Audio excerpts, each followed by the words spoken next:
오늘 함께 본 성경 말씀은 앞서 보았던 10장의 내용과 같이 의인과 악인의 삶을 대조하면서 그들에게 다른 결말이 있다는 것을 우리에게 말하고 있습니다. 본문 1절에서 3절을 보면 이 부분에서 다루고 있는 것은 바로 인간의 기본적인 덕목입니다. 인간이라고 하면 가져야 되는 덕목을 이야기하고 있다는 겁니다. 그것이 무엇인가 하면 바로 정직과 겸손 그리고 성실입니다. 정직, 겸손, 성실입니다. 왜 의인의 삶에 정직과 겸손과 성실이 필요한 것일까요? 이것이 바로 하나님의 속성이기 때문입니다.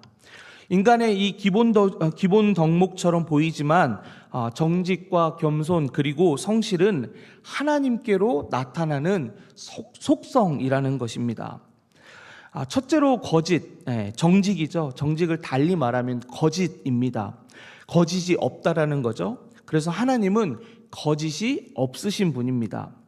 하나님께서 하신 말씀을 이루시며 그 말씀이 이루기 위해서 하나님 어떻게 하셨냐면 이 땅에 오셨고 우리의 모든 죄를 가지시고 십자가에 달려 죽으셨습니다. 그리고 죄와 사망의 권세를 끊으시고 부활하셨습니다.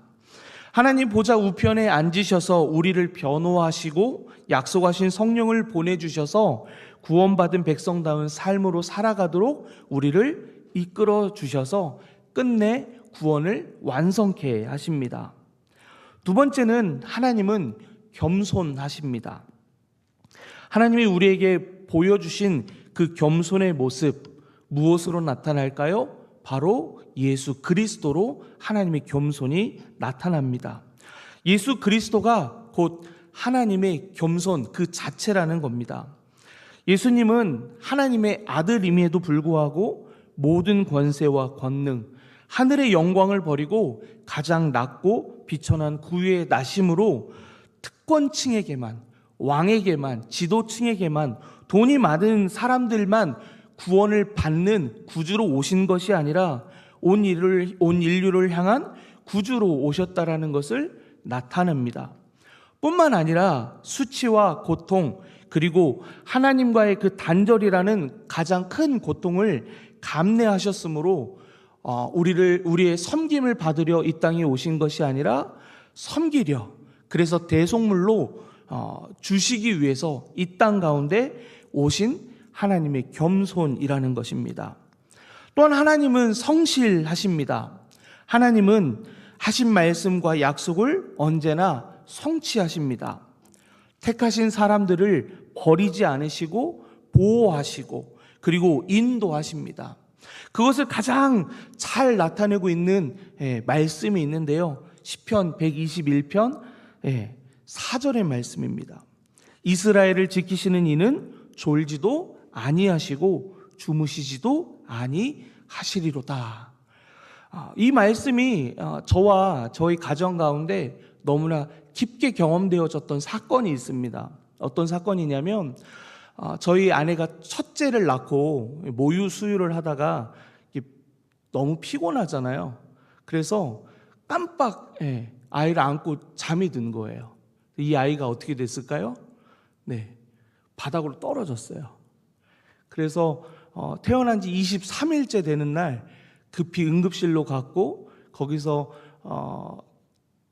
뇌출혈이 있는지 검사하기 위해서 MRI 촬영을 해야 되는데 아이가 움직이잖아요. 그래서 제가 나봇을 입고 들어가서 같이 MRI 검사했는데 다행히 여러분들이 오며 가며 보는 것처럼 건강한 아이로 자라게 됐는데요.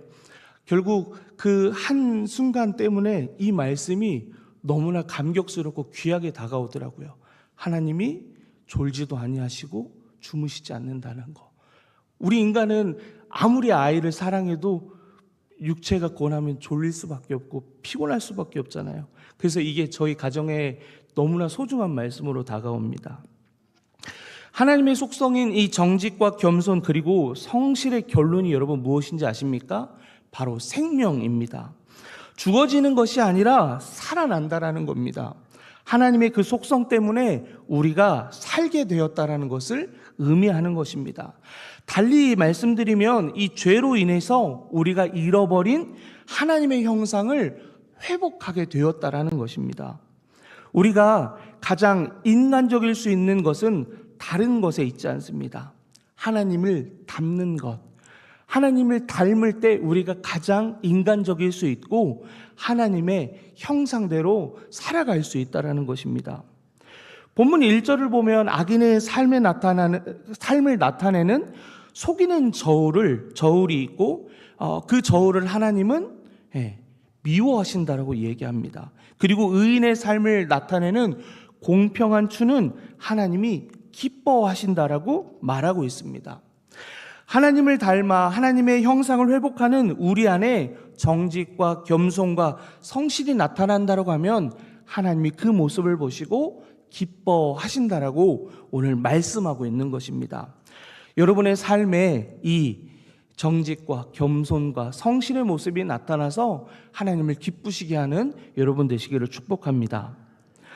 뿐만 아니라 이 새 속성의 결론이 생명이었던 것처럼 변화된 우리의 모습을 통해 우리의 죽었던 영혼이 살아나고 영원히 하나님과 영생을 누리게 된다는 것입니다.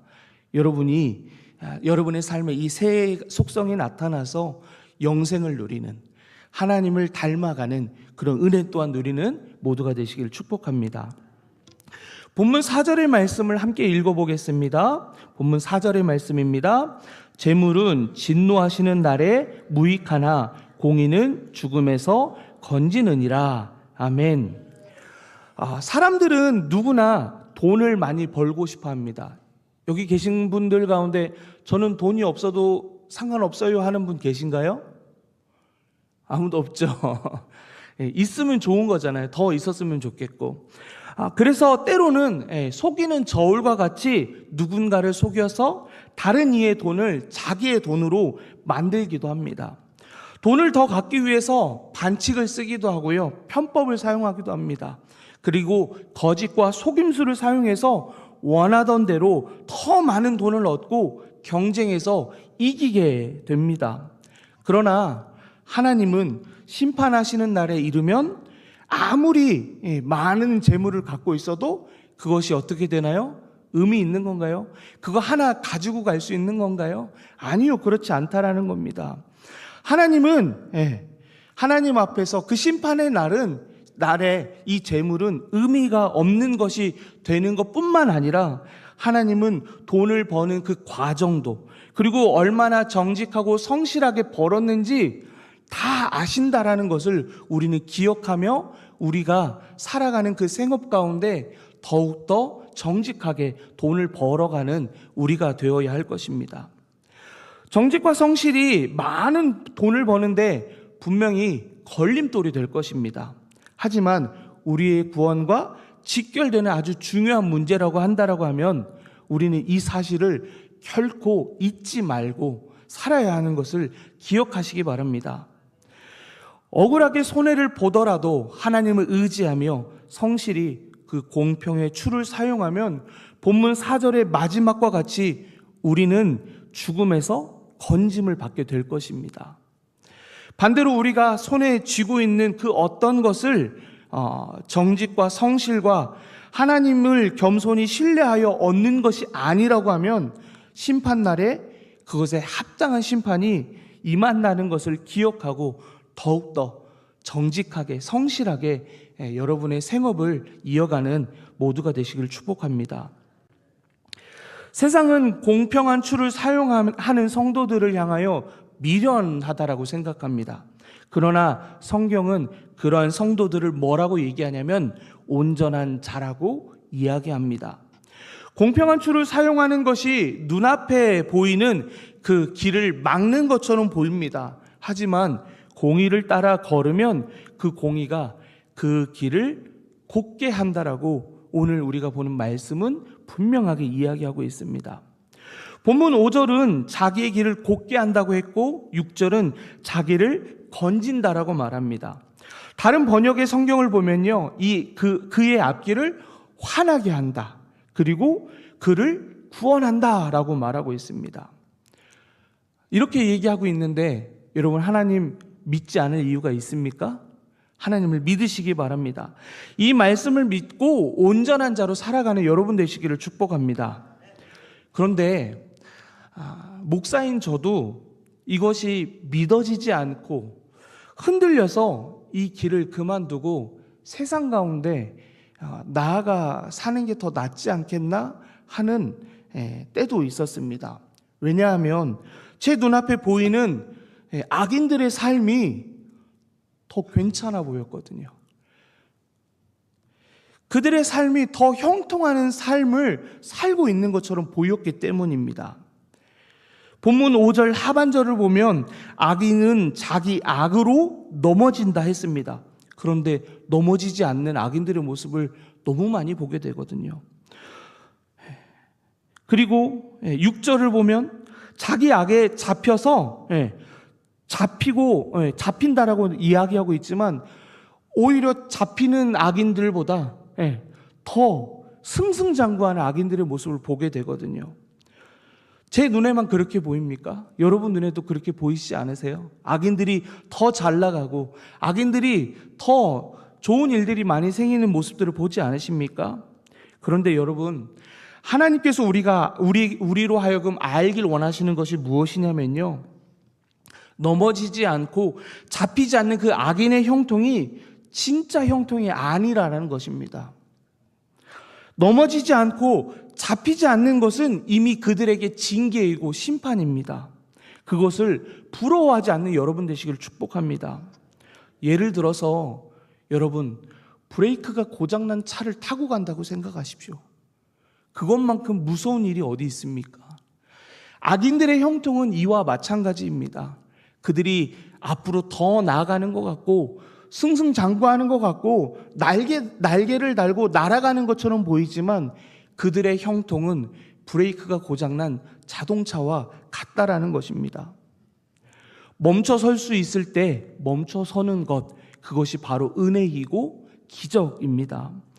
본문 8절 상반절에서 의인은 환난에서 구원을 얻으나라고 하였습니다. 이것이 어떤 의미를 갖냐면요, 우리는 환난 중에 우리에게 찾아오시는 하나님을 만납니다. 환난 중에 피난처와 힘이 되시는 하나님의 도움을 경험하게 됩니다. 환난 중에 구원하시는 은혜를 누리게 된다라는 겁니다. 곧 하나님이 우리에게 환난을 주시는 이유, 그 이유는 불의의 소망을 가지고 멸망의 길로 가는 우리를 구원하시기 위함이라는 겁니다. 그것이 바로 우리를 하나님의 공의와 사랑 가운데 구원해 주시는 방법이라는 거예요. 이것이 진짜 형통이라고 하나님은 우리에게 말씀하시는 겁니다. 본문 7절은 악인의 끝이 무엇인지를 분명히 말하고 있습니다. 제가 이 본문 7절을 새번역 성경으로 한번 읽어드리겠습니다. 악인은 죽을 때에 그들의 희망도 함께 끊어지고 불의에 걸었던 기대도 물거품이 된다.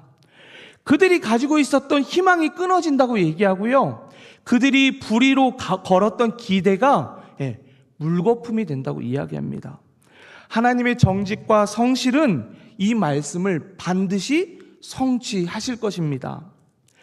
브레이크가 없는 차를 타고 가고 계십니까?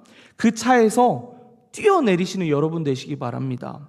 환난 가운데 힘겨워하며 이 길을 포기해야지 라고 생각하고 계십니까? 그럴 때 하나님이 찾아오실 겁니다. 그리고 도움을 주실 겁니다. 그리고 우리를 그 환난 가운데서 구원해 내실 것입니다. 우리에게 이 말씀이 믿어지는 은혜가 있기를 소망합니다. 그래서 이 말씀을 성취하시는 그날에 주님 앞에서 기쁘게 춤추는 우리 모두가 되기를 간절히 소망합니다. 본문 10절과 11절의 말씀을 함께 읽겠습니다. 10절과 11절입니다. 의인이 형통하면 성읍이 즐거워하고 악인이 패망하면 기뻐 외치느니라. 성읍은 정직한 자의 축복으로 인하여 진흥하고 악한 자의 입으로 말미암아 무너지느니라. 아멘. 이 두 절의 말씀에서 공통적으로 나오는 단어 하나가 있습니다. 어떤 단어인지 한번 보실래요? 바로 성읍입니다. 성읍. 이 성읍은 오늘 말로 바꿔보면 마을이 되겠죠. 그리고 뿐만 아니라 이 성읍은 공동체를 의미하는 겁니다. 그러면 우리가 속해 있는 공동체 뭐가 있을까요? 가장 처음은 가정일 겁니다. 가정이라는 공동체, 그리고 교회가 될 수 있습니다. 그리고 우리의 직장과 일터가 될 수 있습니다. 그리고 더 나아가서 이 민족과 나라, 그리고 온 세계, 열방이 될 것입니다. 곧 의와 악은 나만의 결과로 끝나는 것이 아니라 내가 의롭고 내가 악한 것으로 인해서 내가 속한 공동체, 내가 속한 성읍, 내가 속한 가정과 직장과 일터와 이 교회와 사회와 온 열방이 나로 인해서 나의 의로움과 나의 악으로 인해서 영향을 받게 된다라는 겁니다. 악하고 어리석은 사람이 있으면 그로 인해서 공동체는 위기를 맞게 됩니다. 인류 역사를 보면 그런 인물들이 있다라는 것을 쉽게 찾아볼 수 있습니다. 대표적으로 독재자들, 전쟁을 일으킨 지도자들이 그런 인물입니다. 반대로 정의롭고 지혜로운 사람이 있으면 그 공동체는 이로움을 받게 됩니다. 누가 우리 안에 누구의 공의와 우리가 측량할 수 없는 지혜로 우리를 이롭게 하셨습니까? 바로 하나님이 그렇게 하셨거든요. 오늘 여러분이 그 하나님 앞에 하나님을 닮은 삶으로 정직을 행하고 겸손하여서 하나님을 의지하고 성실히 믿음의 길을 걸어가서 여러분의 삶만이 아니라 여러분이 속한 가정과 여러분이 속한 이 교회와 여러분이 속한 이 동네와 여러분이 속한 이 나라와 민족과 온 열방이 여러분 때문에 하나님이 약속하신 그 복을 받고 그것으로 인하여 기뻐 춤추는 모두가 되었으면 좋겠습니다. 설교를 쓰다가 마지막에 제가 이렇게 기록을 했어요. 뭐라고 기록했냐면, 우리 집이 왜 이렇게 좋지? 우리 교회가 왜 이렇게 좋은 거지? 우리나라가 왜 이렇게 살만하지? 와, 온 세상이 왜 이렇게 행복한 거야? 라고 이 질문을 던졌을 때 하나님께서 뭐라고 얘기해 주셨으면 좋겠을까? 너 때문이야. 너 때문이야. 너 때문에 우리 가정이 살만하고, 너 때문에 우리 교회가 좋고, 너 때문에 이 나라의 민족이 좋고, 너 때문에 온 세상이 행복하다라고 말씀하시는 그 놀라운 하나님의 음성을 듣는 여러분 되시기를 간절히 축복합니다. 마지막으로 한 가지만 더 말씀드리고 오늘 말씀을 마치려고 합니다. 본문 마지막 절인 15절의 말씀을 보면요, 보증 서지 말라라고 되어 있습니다. 여러분 가운데 보증 한번 잘못 쓰셔서 큰 어려움 당하신 분들 있지 않으신가요? 예전에 제가 어릴 적에 드라마를 보면 가정의 문제 가운데 하나의 원인이 이 보증이었거든요. 보증 때문에 집이 어려워지는 것. 보증을 잘못 써서 어려움 당하는 이야기가 우리 주변에 어렵지 않게 만나보는 그런 시기들이 있었다라는 겁니다. 그런데 여러분, 보증 서는 것은 큰 사랑처럼 느껴집니다. 누군가를 위해서 내가 대신 보증 서준다라는 건 큰 사랑처럼 보이는데요, 그것은 지나친 교만이자 자만입니다. 왜냐면요, 보증은 나에게 주신, 하나님께서 나에게 주신 그 경제적 능력을 벗어나는 행위예요. 내가 이 사람의 문제를 감당해 줄 만한 경제적인 능력이 보증선다라는 거 뭐예요? 내가 가지고 있는 집이나 내가 가지고 있는 어떤 뭔가를 대신해서 그 사람의 부채를, 빚을, 경제적인 문제를 해결해 준다라는 거잖아요. 그럼 이 결과가 어떤 문제로 오냐면, 잘못되었을 때 어떤 결과로 오냐면 집이 난리가 나거든요. 나만이 아니라 우리 가정을 풍지박살 낸다라는 거예요. 그래서 이 성경은 분명히 얘기합니다. 절대로 보증 서지 말라고요. 겸손하게 도울 수 있는 만큼, 내가 저 사람에게 이 정도 줘도 받지 않아도 된다 라고 생각되어지는 만큼만 사랑으로 주시는 여러분 되시기를 축복합니다. 이것이 오늘 전체 본문 안에 마무리되는 이야기라는 것을 기억하고 내 삶에 하나님이 주신 은혜만큼 살아가고 하나님 앞에 정직하게 그리고 겸손하게 성실히 살아가시는 여러분 되시기를 축복합니다. 그래서 너 때문에 행복해, 너로 인해서 행복해지는 거야 라는 이야기 듣는 이 귀한 하루를 살아가는 여러분 되시기를 축복합니다.